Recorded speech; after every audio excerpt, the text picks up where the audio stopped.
tous, dans votre récap de la semaine, le président du Conseil national pour la sauvegarde de la patrie, Abdourahmane Tiani, a signé le 6 janvier 2025 un décret portant d'échéance provisoire de la nationalité de 2 Nigériens, Mamman Sani Ali Adam et Boussada Ben Ali.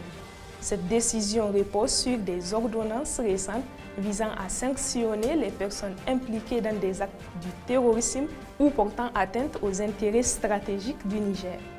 Les concernés sont accusés de participation à des activités troublant la paix à travers la production et la diffusion de contenus perturbant l'ordre public et de propos racistes et xénophobes. D'autres mesures similaires ont été prises récemment pour un groupe de 19 personnes impliquées dans des complots contre l'État.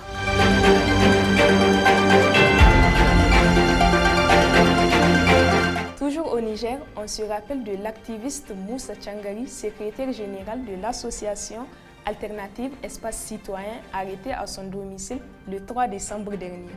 Le 3 janvier, il a été présenté au doyen des juges d'instruction de Niamey où il fait face à 5 chefs d'accusation, à savoir apologie du terrorisme, association de malfaiteurs en lien avec le terrorisme, atteinte à la sûreté de l'État, atteinte à la défense nationale et intelligence avec des puissances ennemies.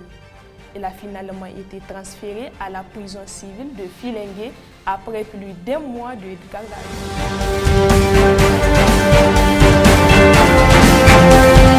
À l'international, à présent, le 5 décembre 2025, Kémy Séba, militant panafricaniste et président de l'ONG Urgence panafricaniste, a annoncé sa candidature à l'élection présidentielle béninoise de 2026. Après des mois et des mois de réflexion, pour ne pas dire des années, j'ai décidé d'accepter vos demandes incessantes visant à me pousser à être candidat à la présidence du Bénin. Il a critiqué la situation socio-économique actuelle au Bénin, mettant en avant les difficultés des agriculteurs et des enseignants avant de dénoncer la domination néocoloniale des entreprises françaises. Kémy Séba propose 3 stratégies pour surmonter les obstacles institutionnels.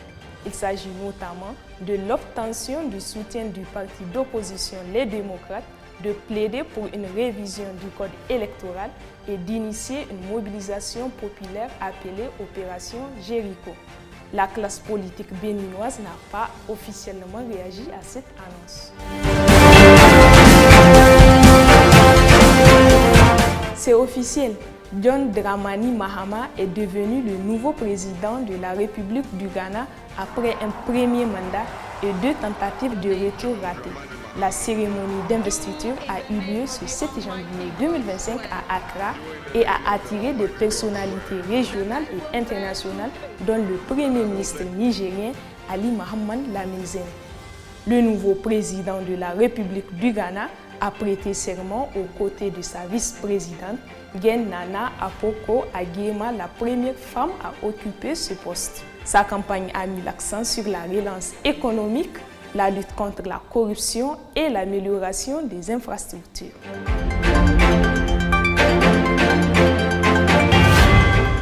Le Tchad est en colère après les propos jugés méprisants du président français Emmanuel Macron lors de la 30e conférence des ambassadeurs à Paris les 6 et 7 janvier 2025.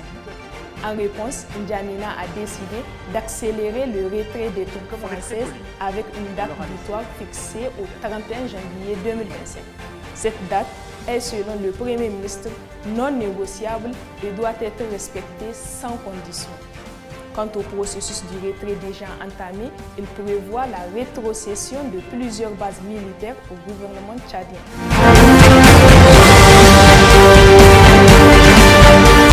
Toujours au Tchad, une attaque a eu lieu à la présidence de N'Djamena dans la soirée de ce mercredi 8 janvier 2025.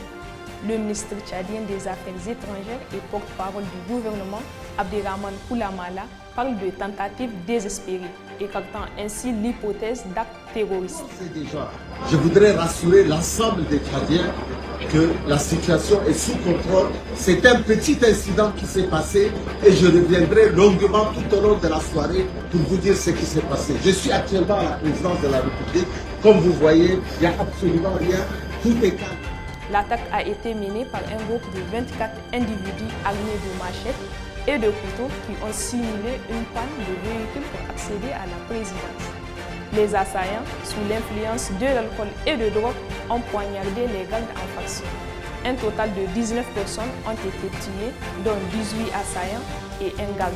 6 assaillants ont été arrêtés et le procureur de la République fournira des détails supplémentaires dans les prochaines heures.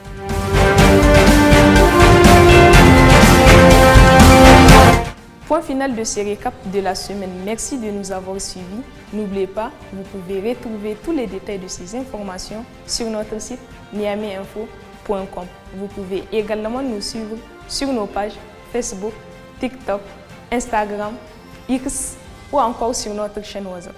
D'ici là, portez-vous bien et à la semaine prochaine pour un nouveau récap.